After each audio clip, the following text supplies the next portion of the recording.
Assalamualaikum warahmatullahi wabarakatuh. Waalaikumsalam warahmatullahi wabarakatuh. Bapak-bapak, ibu-ibu, saudara-saudara kaum muslimin rahimakumullah. Setiap orang menginginkan kebahagiaan dan tidak seorang pun menginginkan kesengsaraan dalam kehidupan ini. Namun nyatanya tidak setiap orang yang ingin bahagia mengetahui jalan yang harus ditempuhnya untuk sampai kepada kebahagiaan itu.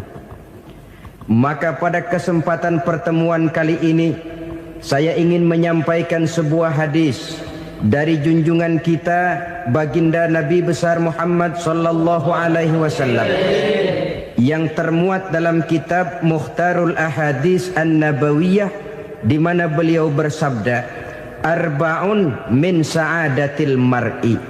Ada 4 perkara yang merupakan tanda dari orang bahagia. Saya mau tanya, di antara saudara-saudara yang hadir di sini, apa ada yang kepengen jadi orang sengsara? Seluruhnya tentu ingin mendapatkan kebahagiaan. Maka menurut resep dari Nabi kita, tanda orang bahagia itu 4. Jadi kalau saudara ingin bahagia harus mempunyai 4 perkara ini. Yang pertama, orang bahagia itu kata Nabi, darun wasi'un. Punya rumah biar bagus asal gede. Enak ngaturnya. Daripada sudah punya rumah kecil, adanya di pinggir kali, gubuk, kalau hujan bocor, miring lagi, kiamat.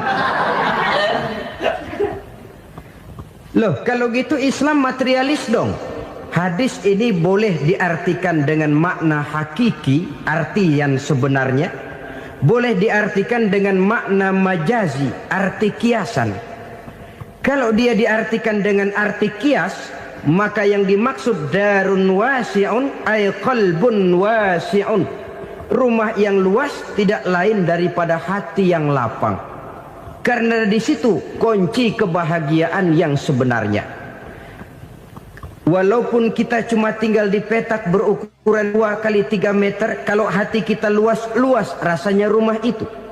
Tapi biar rumah kita halamannya saja puluhan ribu hektar, ada kolam renangnya, kamar tidurnya tidak lagi terhitung.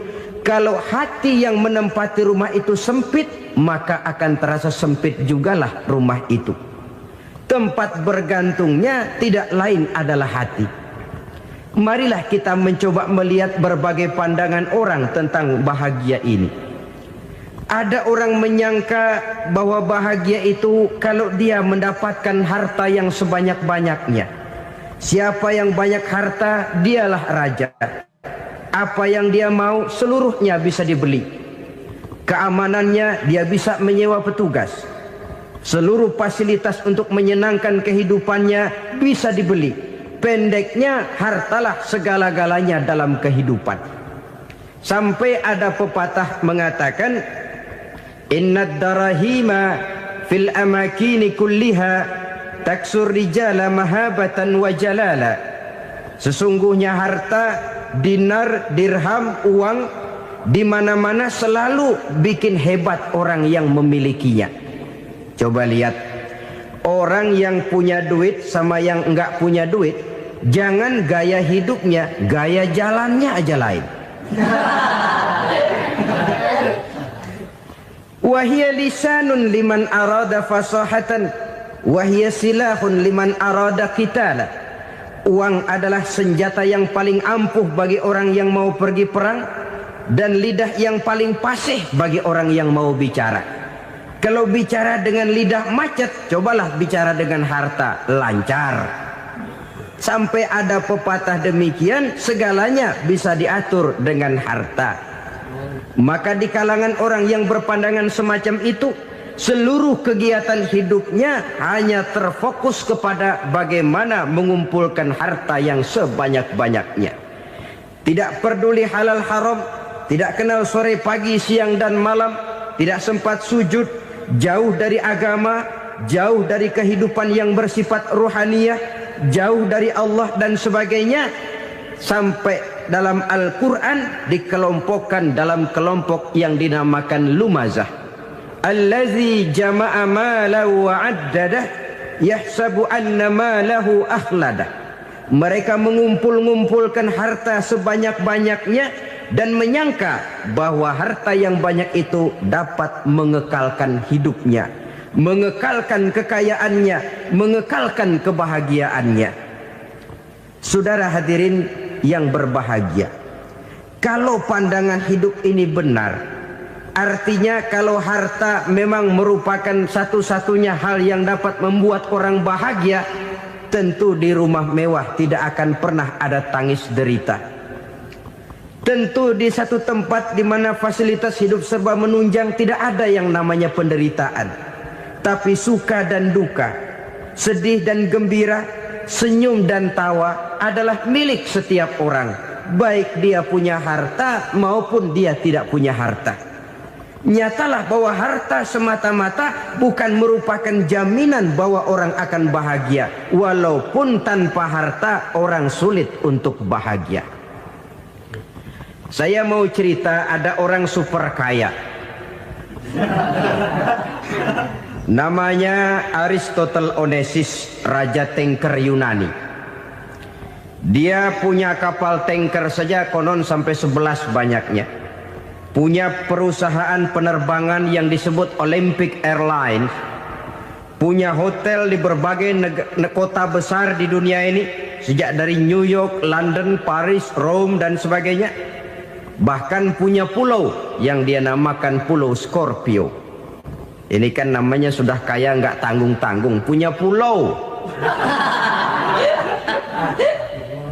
Nah, dia punya 2 orang anak, yang satu laki-laki namanya Alexander, yang satu perempuan namanya Maria Onesius. Seluruh harapannya tertumpah kepada anak lakinya Alexander ini, yang akan meneruskan usahanya, meneruskan kekayaannya, meneruskan dinastinya. Apa yang terjadi? Ternyata anak yang dia harapkan yang bernama Alexander ini mati muda dalam kecelakaan pada waktu dia olahraga. Apa olahraganya? Namanya olahraga anak orang kaya, golongan jet set. Olahraganya olahraga pesawat terbang. Jatuh, ya nggak kapungut, habis mati. Tinggal satu anak perempuannya, Maria Onesius. Tapi anak perempuan ini juga malah urakan. Terakhir dia pacaran, bahkan kemudian kawin sama orang Rusia. Rupanya Aristotle Onesius ini broken. Kekayaannya yang berlimpah ruah, perusahaannya yang begitu banyak, siapa yang akan meneruskan? Siapa yang akan menggantikan? Sampai kemudian dia mengurung diri di Pulau Scorpio dan mati di sana secara mengenaskan. Seorang multi jutawan, seorang yang super kaya, mati menyendiri di pulau sepi. Ibarat kata pepatah, anak ayam mati di lumbung. Bukan kekurangan makanan, keurugan makanan. Begitu kehidupan Aristotle Onesius. Dan banyak orang-orang yang sudah demikian kaya sampai dibingungkan oleh kekayaannya sendiri. Telusurilah kehidupan David Rockefeller misalnya, Henry Ford misalnya, Adnan Khashoggi misalnya. Multi jutawan yang kadang-kadang dibuat keder oleh kekayaannya sendiri.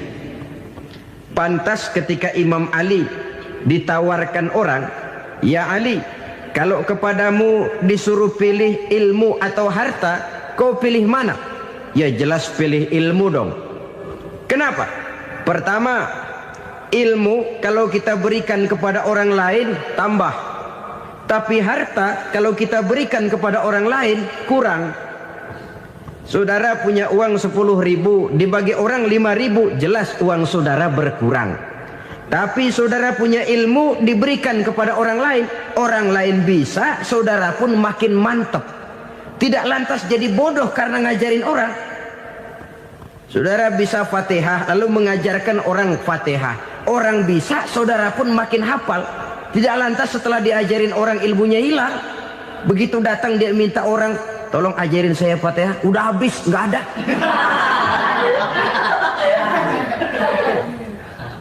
Yang kedua kata Imam Ali, ilmu menjaga kita. Kalau harta kita yang harus jaga. Makin banyak ilmu makin terpelihara diri seharusnya. Tetapi makin banyak harta makin bingung kita jaganya. Sampai kadang-kadang kalau perlu seluruh keliling rumah dipasangi alarm. Belum cukup disewakan anjing besar-besar, pasang di depan pintu, awas anjing galak. Masih belum cukup juga, cari centeng tukang-tukang kepruk jaga rumah.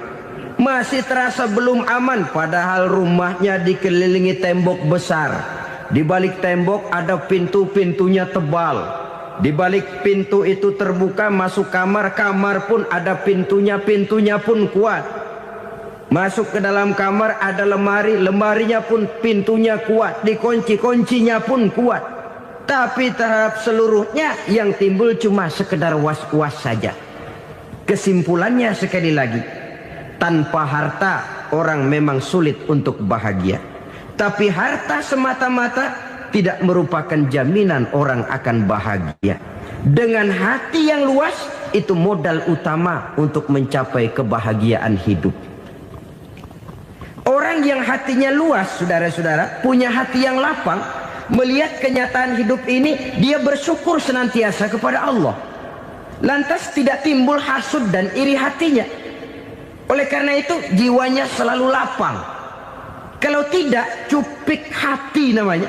Dangkal pandangan, tidak senang melihat orang lain dapat nikmat, dan itu sering dijadikan contoh. Kalau orang yang lapang dada, dia lihat tetangganya beli TV baru, dia berkata, alhamdulillah ya, tetangga kita beli TV, mudah-mudahan kita bisa ikut nonton. Lapang dadanya. Tapi orang yang sempit hati, lihat tetangga beli televisi, meriang. Enggak diapa-apain, meriang. Besoknya dengar tetangga beli motor, makin sakit, ke rumah sakit. Lalu di rumah sakit dengar tetangganya beli mobil, mati. Disiksa oleh perasaannya sendiri. Orang kalau hati sudah sempit dalam hidup, kemanapun dia pergi, sempit rasanya medan kehidupannya. Kemudian kita melihat juga ada orang yang menilai bahwa bahagia itu katanya kalau punya kedudukan yang tinggi, pangkat yang agung, wibawa yang besar. Mungkin betul, tapi mungkin juga tidak. Bergantung kepada hati orang yang punya pangkat itu. Sama dengan harta tadi. Harta akan membawa bahagia kalau dia jatuh ke tangan orang yang berhati lapang. Tapi harta akan jadi bencana kalau jatuh ke tangan hati orang yang sempit. Pangkat akan membawa bahaya kalau jatuh di tangan hati orang yang sempit. Lebih dari itu, kenyataan mengajarkan kepada kita bahwa ternyata pangkat dan jabatan tidak selamanya memberikan kebahagiaan dalam kehidupan. Bahkan resikonya kelewat besar. Beberapa bukti kita bisa ambil dari para pemimpin dunia yang menjadi korban lantaran pangkat dan jabatan yang disandangnya. Saudara ingat Presiden Abraham Lincoln dan John Kennedy dari Amerika? Dibunuh orang. Park Chung-hee dari Korea Selatan, Ziaur Rahman dari Bangladesh, Anwar Sadat dari Mesir, terakhir Indira Gandhi dari India, menjadi korban dari pangkat dan jabatan yang disandangnya dari orang-orang yang tidak senang dia memegang jabatan itu. Dia akan mudah mengundang bencana. Sehingga pantas kalau seorang presiden terkemuka Amerika, Harry Truman namanya, dia mengatakan jabatan presiden itu, kata dia, seperti orang nunggang macan. Naik macan harus kita taiki, kalau enggak dia bakal nerekam kita, ngeri katanya. Adapun orang yang hatinya lapang, kalau dia menerima pangkat dan jabatan, dianggapnya itu satu kesempatan untuk berbuat baik. Tapi orang yang berhati sempit, menerima pangkat dan jabatan, bukan kadang-kadang menerima, malah berusaha setengah mati mencapai dengan segala cara. Kalau perlu jilat atas, jilat atas. Jadi golongan sumuhun dawu. Jadi kelompok kulon nuwun, yes sir, yang kerjanya cuma oke bos. Kalau perlu jilat atas, jilat atas. Kalau perlu injak yang bawah, injak yang bawah. Perlu sikut kiri kanan, sikut kiri kanan. Yang penting pangkat dapat, jabatan dapat. Orang yang semacam ini, kalau sudah mempunyai pangkat dan jabatan, biasanya dia tidak menganggap itu sebagai amanah, tidak menganggap sebagai kesempatan berbuat baik, tapi malah kesempatan untuk memperturutkan hawa nafsunya yang dilatar belakangi oleh kesempitan hatinya tadi. Apalagi kalau orang memperoleh pangkat karena banyak mengeluarkan uang, seakan-akan pangkat dan jabatan itu sekarang macam proyek pakai tender. Siapa yang berani bayar segini naik, nggak berani minggir. Padahal logikanya, kalau orang mencapai satu jabatan karena banyak mengeluarkan uang, hampir bisa dipastikan bahwa setelah jabatan itu dia pegang, langkah pertama yang akan dilakukannya ialah berusaha bagaimana uang yang dia keluarkan supaya kembali. Ya paling kurang pulang modal dulu dong. Soal mikirin rakyat soal nanti, tapi ini modal harus pulang. Itu celakanya kalau orang memperoleh pangkat dan jabatan cuma karena banyak mengeluarkan uang. Jarang orang yang mempunyai keyakinan dan pandangan bahwa pangkat dan jabatan merupakan amanah. Jadi sekali lagi, pangkat dan jabatan mungkin saja membawa kebahagiaan kalau jatuh ke tangan orang yang berhati lapang. Tapi bisa jadi bencana kalau dia jatuh ke tangan orang yang mempunyai hati yang sempit. Dan lagi-lagi stresnya hati yang lapang. Lalu sebagian orang, saudara, ada yang berpandangan katanya bahagia itu kalau jadi orang terkenal, mempunyai popularitas, menjadi idola di kalangan remaja, di kalangan orang tua, di segala lapisan masyarakat. Padahal makin populer orang makin terikat dia. Ya kalau macam kita ini kan nggak punya nama, nggak populer, tengah malam buta mau nongkrong di warung Tegal aman. Tapi pangkat, jabatan, kedudukan, popularitas menyebabkan kita diikat dengan berbagai macam peraturan. Cuma mandi sama ke WC saja yang nggak dikawal.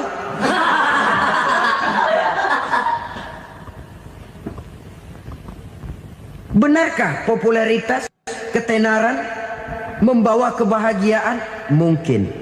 Ya, tapi mungkin juga tidak. Kenapa? Banyak orang-orang populer yang mengakhiri hidupnya secara tragis. Kita ambil beberapa nama. Di Amerika tahun 60-an ada bintang seksi paling terkenal yang dijuluki seks bom. Bom seks. Sampai sekarang jadi legenda, namanya Marilyn Monroe. Singkatan double-nya itu inisialnya MM, Marilyn Monroe. Terkenal, top, sampai dia mati tahun 62. Namanya sekarang masih saja dibicarakan orang. Kenapa dia bunuh diri? Tidak punya hartakah dia? Banyak. Kurang populerkah dia? Seluruh dunia mengenalnya. Sejak rakyat kecil sampai pejabat tinggi dia punya hubungan. Kenapa? Jenuh. Dia terlahir dalam keadaan yatim. Setelah itu tidak lama dia berangkat remaja, ibunya meninggal. Pindah dari wanita asuh ke wanita asuh sampai 12 orang ibu angkatnya. Dan kekecewaan yang paling parah, setiap laki-laki yang dekat dengannya hanya seperti kapal berlabuh. Datang dan pergi silih berganti. Padahal dia merindukan seseorang yang bisa melindungi hidupnya. Dia rindukan itu dan dia tidak pernah menemukan. Itu yang akhirnya menyebabkan dia minum pil tidur kelewat dosis, minum obat tidur kebanyakan, ya tidur terus sampai sekarang.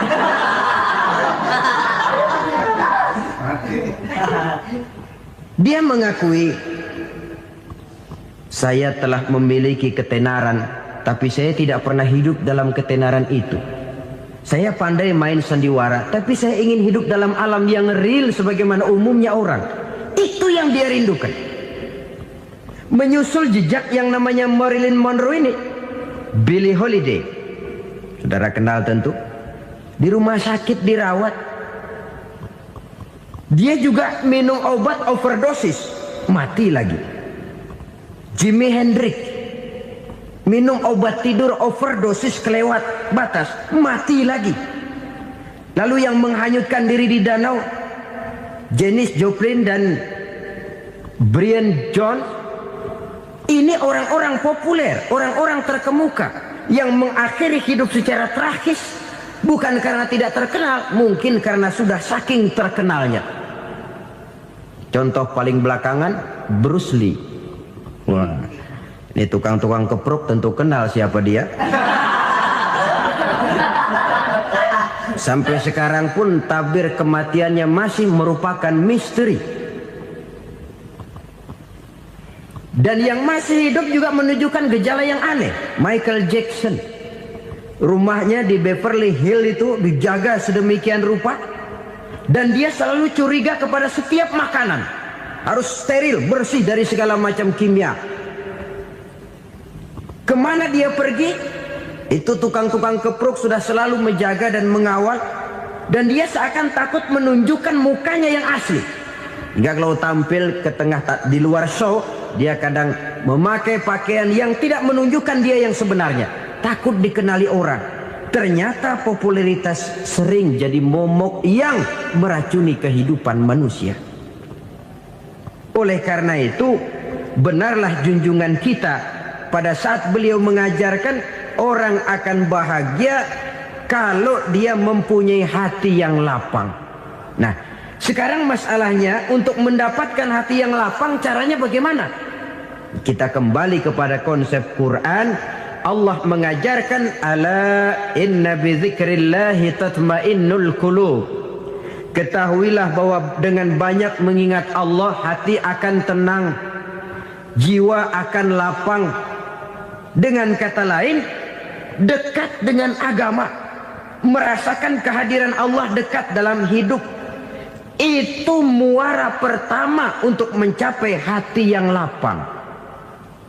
Ala inna bi dzikrillahi tatmainnul qulub. Jangan macam orang sekarang ingin mendapatkan ketenangan lalu tapak di puncak gunung, di gua-gua, di tempat sepi. Iyalah kalau nggak ada ular. Kalau tergigit ular berbisa, ketenangan belum, mati jelas itu.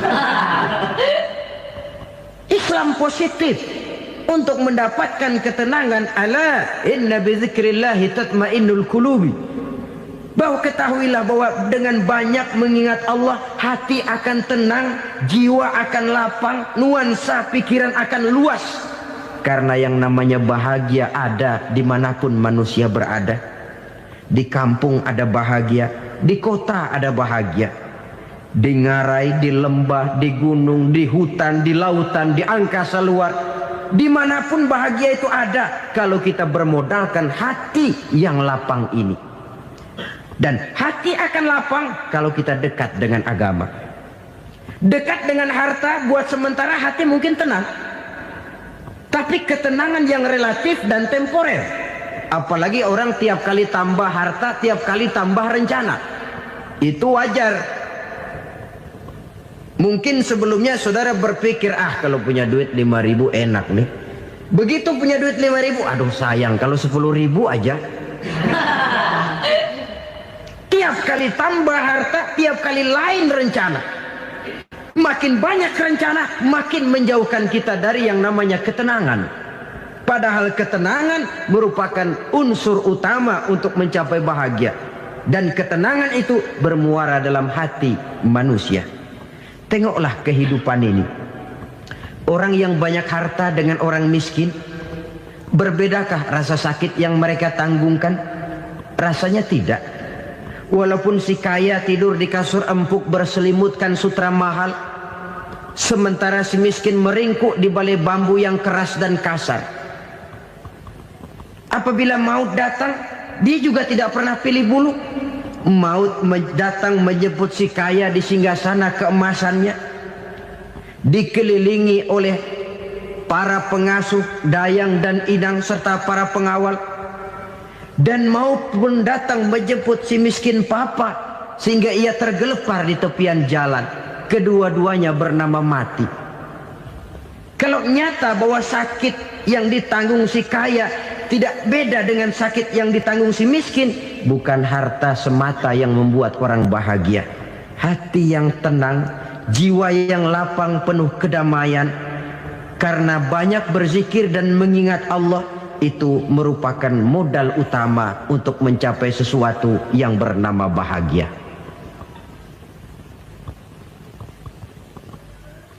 Saudara hadirin yang saya hormati, inilah yang pertama dari 4 ciri yang digambarkan oleh Nabi tentang tanda-tanda orang bahagia. Dan harus berangkat dari yang pertama ini, hati yang lapang. Ini yang harus kita miliki lebih dahulu. Baru nanti akan menyusul kepada poin yang ketiga, kedua, dan selanjutnya. Sebab kalau hati sudah terisi dengan jiwa yang lapang, seluruh persoalan insya Allah akan bisa kita atasi dengan sebagaimana mestinya. Yang kedua sekarang, tanda orang bahagia menurut baginda Nabi, markabun syariah. Orang bahagia itu, kata beliau, punya kendaraan biar cepat asal lancar. Artinya kemana dia mau pergi mudah. Apa maksud hadis ini? Kalau kita kaji lebih dalam, kendaraan itu kan alat transportasi. Transportasi tidak lain adalah usaha memudahkan komunikasi. Pindah dari situ kepada teori bahwa manusia adalah zon political, makhluk bermasyarakat yang tidak bisa memenuhi kebutuhan hidupnya secara sendirian. Kita memerlukan keberadaan orang lain dalam kehidupan ini. Untuk memakai baju saja kita sudah perlukan petani yang tanam kapas, pabrik yang memintal kapas jadi benang, pabrik yang menenun benang jadi kain, sampai kepada mesin jahit, sampai kepada tukang jahit. Itu cuma untuk memakai pakaian saja. Tidak seorang pun di antara kita yang sanggup memenuhi kebutuhan hidupnya secara sendiri. Kita perlu orang lain. Maka kebebasan dalam arti mutlak, kebebasan tanpa batas, itu tidak mungkin ada dalam kehidupan. Karena kita mengadakan yang disebut interaksi sosial. Setiap kegiatan kita tentu melibatkan orang lain. Menurut kita barangkali kita bebas jalan di jalan raya semaunya, tapi orang lain berkendaraan pun merasa bahwa ini ada juga jalan haknya, dan begitu selanjutnya.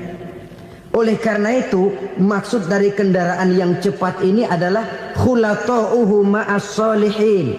Lingkungan pergaulannya terdiri dari orang-orang soleh. Pergaulannya luas. Kemana dia pergi ada temannya. Kesulitannya ada tempat dia cerita.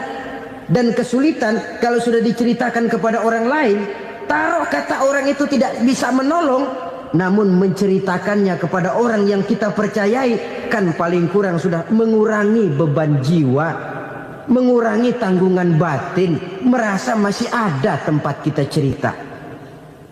Maka lebih baik orang awam yang mau bergaul ketimbang orang setengah alim tapi ngunci pintu. Sebab nantinya akan timbul sikap picik, cupik pandangan, dan tidak luas menghadapi kenyataan dalam kehidupan ini. Namun yang harus kita garis bawahi, pergaulan memang mesti luas. Namun jangan sekali-kali lupa bahwa pergaulan sangat besar pengaruhnya dalam ikut membentuk kepribadian manusia. Sehari-hari bisa kita bilang, kalau kita dekat sama tukang minyak wangi, sekalipun nggak dibagi minyaknya, baunya tentu dapat. Betul? Tapi dekat sama tukang elas, walaupun nggak kena apinya, asapnya mesti kena. Kalau Syauqi mengatakan lebih jelas lagi, man asyaral asrafa asa musyarrafan wa muasyiral anzali ghairu musyarrafin. Awalam taral jildal hakira muqabbalan bisagri lamma sara jildal mushaf. Siapa yang bergaul dengan orang mulia, dia bakal ikut menjadi mulia. Tapi siapa yang berteman dengan orang hina, dia tidak bakal ikut menjadi mulia. Tidakkah kau lihat, kata Syauqi, kulit kambing yang hina pun dicium orang ketika menjadi kantong Quran. Kulit kambing hina, kalau dia sendirian gak ada yang mau cium. Tapi begitu dia bergaul dengan Quran, menjadi kantong Quran, dipakein minyak wangi, ditaruh di tempat yang tinggi, mau diambil dicium dulu, dibawa dengan penuh hormat dan hati-hati. Kulit kambing yang hina lantaran berteman dengan Quran, numpang mujur. Tapi coba lihat kalau kulit kambing berteman dengan kayu, jadi beduk, habis. Zohor dikemplang, asar dipukul. Itu pun sedikit saja, cuma salah milih teman. Yang temannya Quran dihormati orang, yang temannya kayu lantaran jadi beduk, gelap-gelap subuh orang udah kemplangin.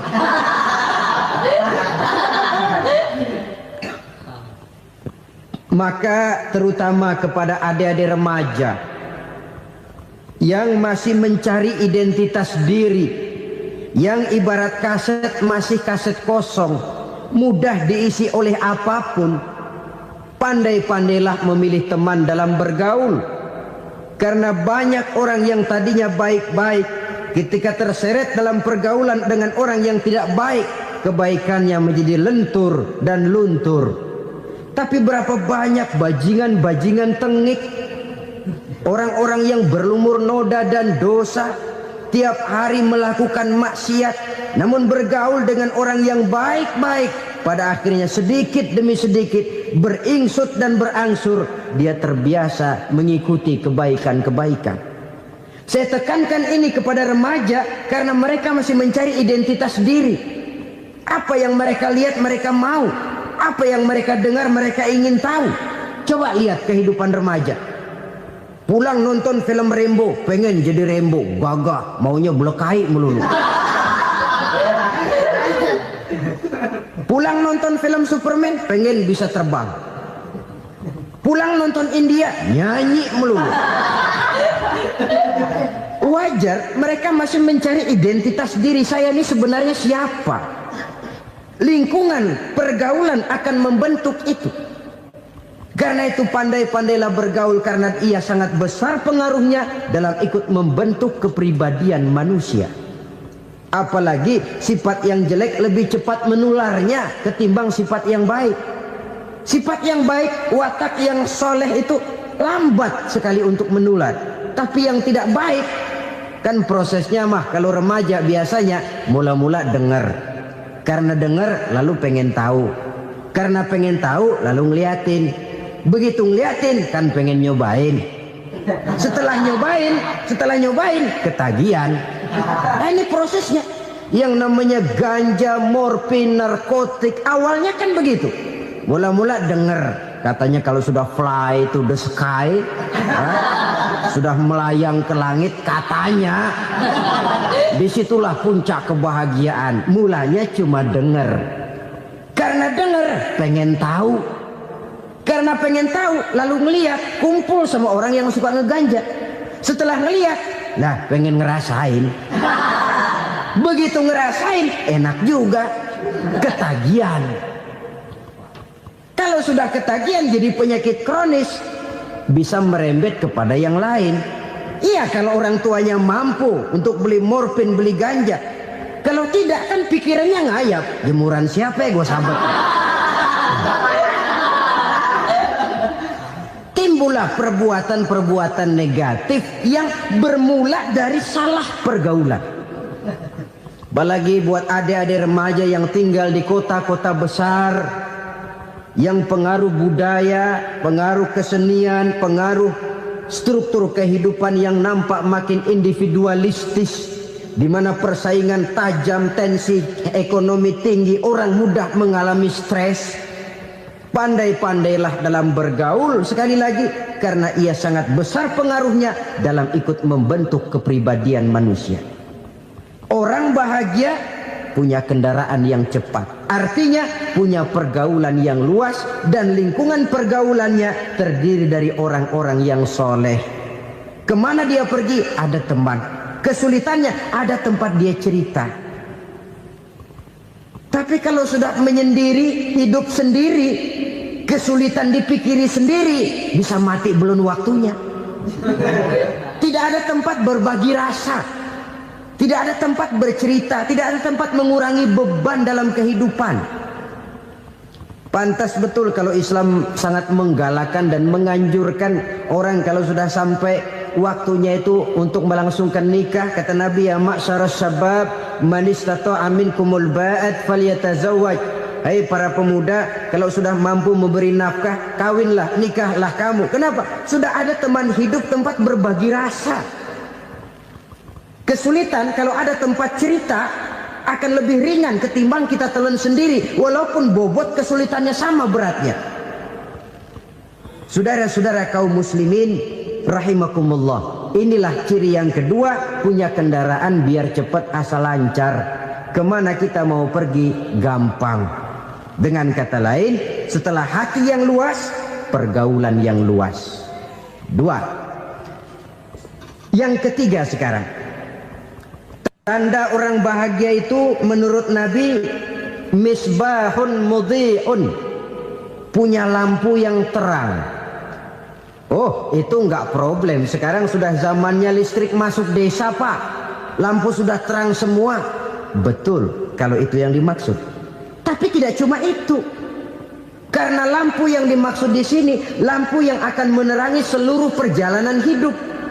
Dan perjalanan hidup itu sudah dimulai sejak kita terlahir ke alam ini, sampai masuk ke alam barzah, kumpul di padang mahsyar, sampai ke akhirat.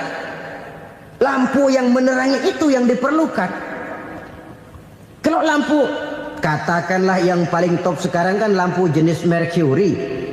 Taruhlah itu di rumah kita, dia cuma menerangi rumah kita, menerangi hati pun tidak sanggup. Bila kita masuk ke alam barzah, alam kubur, sanggupkah si Mercury yang begitu terang menerangi alam barzah kita? Tidak sanggup lagi. Sanggupkah lampu yang ratusan watt, bahkan puluhan ribu watt menerangi kehidupan di padang mahsyar? Tidak akan sanggup lagi. Kalau demikian, yang dimaksud lampu yang terang di sini apa? Tidak lain amal soleh, kebajikan yang kita lakukan dalam hidup. Itu yang akan jadi lampu penerang. Di dunia nama kita akan terang. Jasad kita boleh hancur terkubur tanah, tapi nama kita akan dikenang orang. Begitulah kalau orang meninggalkan kebajikan dalam hidup seperti sekarang. Ribuan orang tiap saat berziarah ke kubur Imam Syafi'i, ke kubur Imam Malik, ke kubur Imam Ghazali, ke kubur orang yang baik-baik, orang yang soleh-soleh. Kebajikannya yang ditinggalkan, yang mengukir namanya dengan tinta emas. Sehingga saudara sudah terbaring di alam kubur, orang lewat, Allah, ini kuburannya Fulan bin Fulan, dulu ini kebaikannya Masya Allah, saya ikut merasakan. Mari kita mampir sebentar, kita Fatihah. Mohon disampaikan Allah pahalanya kepada almarhum. Al-Fatihah. Itu kalau orang baik-baik. Lalu saudara tanya, Pak, orang mati dikirimin Fatihah apa nyampe pahalanya? Saya jawab, kalau saudara nggak percaya, mati dulu dah. Nanti saya Fatihain, tungguin di sana. Umpama nggak sampai, balik lagi kemari. Sekarang ini kan maunya otak-otakan saja. Kalau nggak masuk otak, nggak percaya. Padahal alam gaib itu nggak bisa diotak-otakin. Sama saja dengan saudara pernah dengar cerita kapal tanpa emas tenggelam kan? Pernah nggak? Di mana? Ya, di laut Masalembo. Begitu ketampo emas tenggelam, ratusan penumpang itu terjun ke laut, dipermainkan gelombang, berjuang menghadapi maut itu. Orang lagi timbul tenggelam di lautan, dihantam ombak, kita tengokin pakai helikopter. Pak, lagi timbul tenggelam ya? Iya, tolongin. Jangan khawatir Pak nih, saya kirim Intan Pak, harganya 10 juta. Kira-kira orang yang timbul tenggelam di laut seneng nggak? Tidak. Kan mahal toh Intan 10 juta. Kenapa dia nggak senang? Karena Intan 10 juta dalam kondisi seperti itu tidak sanggup menyelamatkan dia. Dia akan girang kalau dikirimin ban mobil bekas, dikirimin papan terentang atau bambu. Intan yang 10 juta dia nggak girang. Ban mobil bekas yang 1000 perak, tuh pegang, itu yang dia girang betul. Inilah sebabnya Nabi berkata, mal mayyitu fi qabrihi illa kal ghariqil mutaghawwis. Orang yang meninggal di alam kuburnya seperti orang timbul tenggelam di lautan. Yantaziru da'watan min ahli, menunggu doa dari keluarganya yang masih hidup. Duh, bapak saya sudah meninggal, saya sayang benar sama dia. Kirimin kulkas ke kuburannya Itu sama saja dengan tadi orang tenggelam di lautan dikirimi Intan yang harganya 10 juta, ndak sampai. Begitulah kalau kebajikan yang kita tinggalkan dalam hidup, sudah mati pun kubur kita masih diziarahi orang. Tapi kalau jahat yang kita tinggalkan, boro-boro lah orang mau doa lewat dekat kuburan kita juga serem. Tuh bajingan no, dulu mati dipendem di situ tuh. Jangan lewat situ, ntar kesurupan, jangan. Lewat saja orang ngeri. Konon lagi membacakan Fatihah dan mengirimkan doa. Hidup pada hakikatnya adalah kesempatan untuk berbuat baik. Maka sekali kesempatan itu diberikan, manfaatkan dengan sebaiknya. Sebab kesempatan kedua tidak akan pernah ada. Kesempatan berbuat baik di sini, di akhirat sudah pembalasan namanya. Sekali kesempatan itu dicabut, dia tidak akan pernah dikembalikan lagi. Kata Iqbal, hidup tidak mundur ke belakang, Bung. Berhenti diinjak orang, mundur hancur. Tidak ada kata mundur dalam hidup ini. Berhenti diinjak orang, mundur kecebur. Tidak ada kata lain. Harus maju dalam kehidupan, dalam artian yang positif. Hidup adalah kesempatan untuk mengumpulkan kebajikan yang sebanyak-banyaknya. Di situ nilai daripada manusia. Sekarang ini memang nggak kelihatan kok, orang yang banyak pahala sama yang banyak dosa nggak kelihatan kok. Barangkali kalau habis bikin dosa palanya pada benjol, mungkin orang takut sama dosa. Tapi sekarang sama saja, orang yang banyak dosa dengan yang nggak banyak dosa jalan bareng dari belakang, sama, nggak kelihatan beda. Tapi ada waktunya di mana pahala memegang peranan, di mana dosa diperlihatkan. Sama saja kalau kita bawa mobil siang, lampu kan nggak begitu berfungsi. Apa lalu bilang, alah ini lampu berat-beratin, copot-copotin aja dah. Tidak perlu begitu. Kenapa? Pada satu saat malam senja akan datang. Bila matahari terbenam, senja pun datang, gelap mulai merayap, disitulah baru terasa perlunya lampu. Pahala begitu. Sekarang orang yang nggak ada pahalanya nggak kelihatan dalam kehidupan. Tapi pada satu saat senja kehidupan akan datang. Ajal merenggut nyawa, malam merayap, dan hidup mulai diliputi kegelapan di alam barzah. Dikala itu kalau nggak punya lampu, alangkah malangnya kita. Sebab amal yang baik, kata Nabi, di alam barzah itu akan diciptakan menjadi perempuan yang cantik menemani kita. Amal yang jahat akan menjadi orang yang paling jelek nemenin kita. Udah di tempat gelap yang nemenin jelek.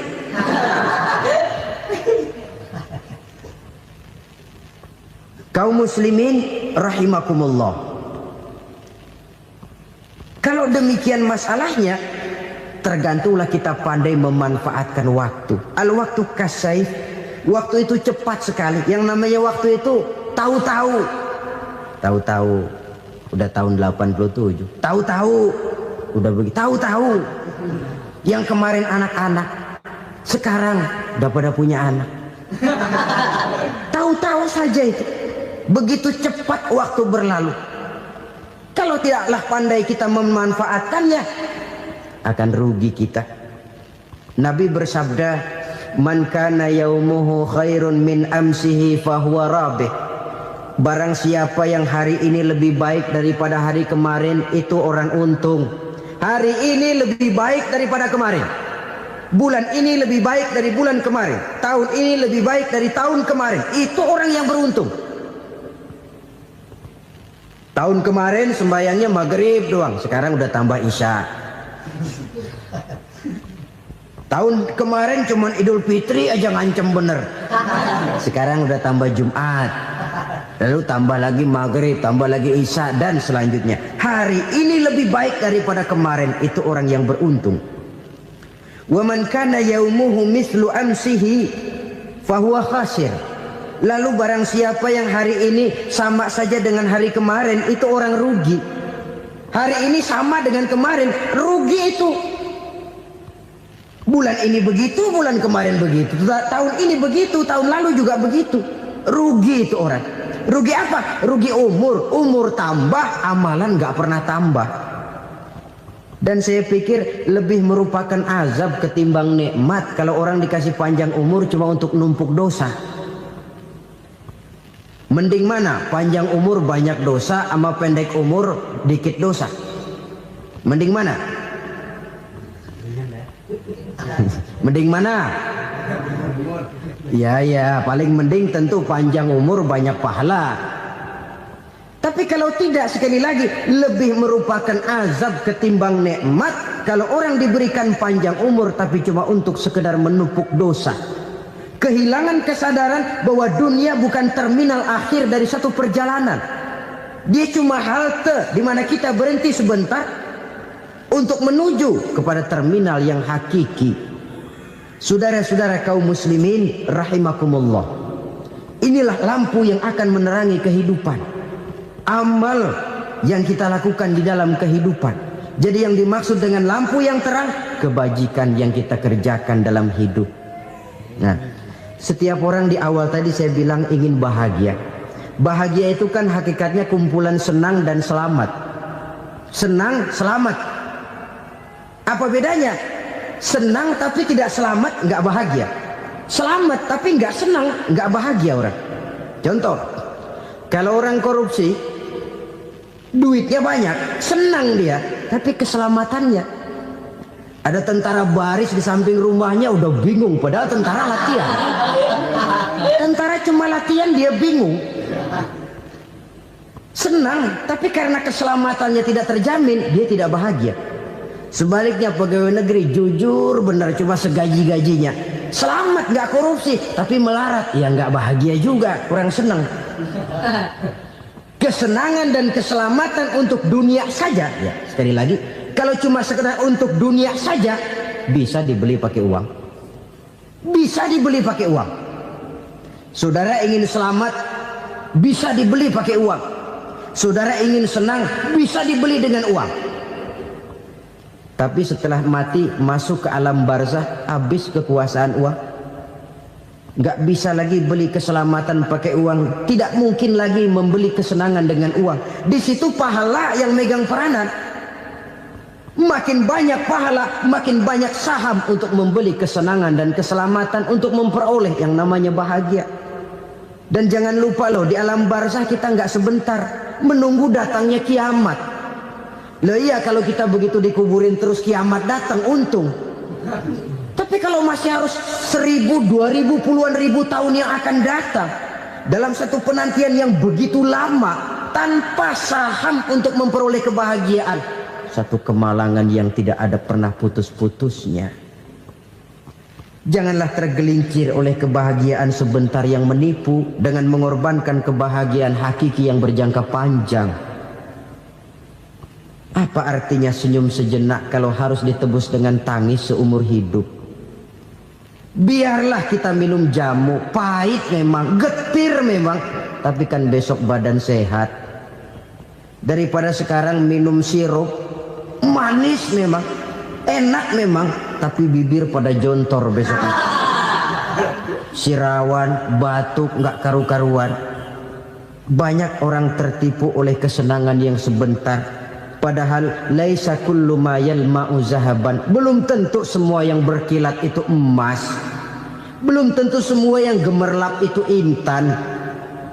Karena itu marilah manfaatkan kesempatan yang diberikan Allah ini untuk mengumpulkan kebajikan yang sebanyak-banyaknya.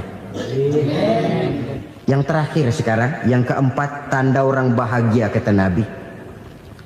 Zaujatun salihah. Orang bahagia itu tanda yang keempat kata Nabi, punya istri biar cakep asal taat. Sudah surga itu sudah. Cakep taat. Istri kayak gitu, kalau belum mati jangan dikuburin dulu. Sudah cakep taat lagi. Tapi kadang-kadang enggak, udah jelek ngadat melulu. Apa yang mau dipilih? Sebab itu Quran mengatakan istri pakaian untuk suami, suami pakaian untuk istri. Kenapa suami istri diibaratkan pakaian? Alangkah tingginya gaya bahasa Quran ini. Suami istri teman hidup, hidup perjalanan panjang. Sejak kita dalam rahim sudah ada hidup kan di sini. Sampai ke alam dunia, masuk ke alam barzah, kumpul di padang mahsyar, sampai menuju akhirat, itu perjalanan hidup. Carilah istri atau suami teman hidup yang membawa manfaat tidak hanya kehidupan di dunia ini, sampai di alam barzah, sampai di padang mahsyar. Suaminya mungkin meninggal lebih dulu atau istrinya mungkin meninggal lebih dulu. Tapi suami atau istri yang masih hidup berbuat kebajikan. Suami saya meninggal, ada hartanya, saya sedekahkan, niat pahala untuk almarhum suami saya. Ini teman hidup. Tidak dibatasi dan tidak bisa dipisahkan oleh maut sekalipun. Zohirnya mungkin pisah, badannya mungkin pisah, tapi hatinya, jiwanya, kebersamaannya dalam menghadapi kehidupan. Karena itu, saudara-saudara, bahasa Quran indah. Suami istri diibaratkan seperti pakaian. Apa fungsi pakaian? Pertama, pakaian jadi kebanggaan. Artinya suami harus menjadi kebanggaan istri, istri harus jadi kebanggaan suami. Yang kedua, pakaian itu kan fungsinya menutup aurat. Artinya sesama suami istri harus saling menjaga kekurangan masing-masing. Jangan malah sesama suami istri saling membongkar rahasia dan aibnya sendiri-sendiri. Istrinya diceritain jeleknya di mana-mana, atau suaminya dibongkar rahasianya di pasar umum. Itu sudah tidak lagi berfungsi sebagai pakaian. Kenapa semua ini diperlukan? Karena kita menyadari bangsa yang baik terdiri dari masyarakat yang baik. Masyarakat yang baik merupakan susunan dari warga yang baik. Warga yang baik adalah terdiri dari rumah tangga yang baik. Dan rumah tangga yang baik merupakan susunan dari pribadi yang baik. Dari situ langkah dimulai. Membangun satu bangsa yang baik diawali dengan membangun rumah tangga yang baik, dengan menciptakan pribadi-pribadi yang baik. Sehingga dari sini diharapkan berkembanglah nilai-nilai kebaikan. Orang akan bahagia mempunyai istri yang soleh. Kenapa? Tidak ada seorang suami bisa sukses jadi apapun dia, apapun profesinya. Dokterkah, kiaikah, mubalikah, petanikah, pengusahakah, pejabat tinggikah. Tidak ada seorang suami yang bisa sukses tanpa peran serta istrinya. Walaupun memang peranan itu tidak begitu kelihatan, tapi sangat menentukan.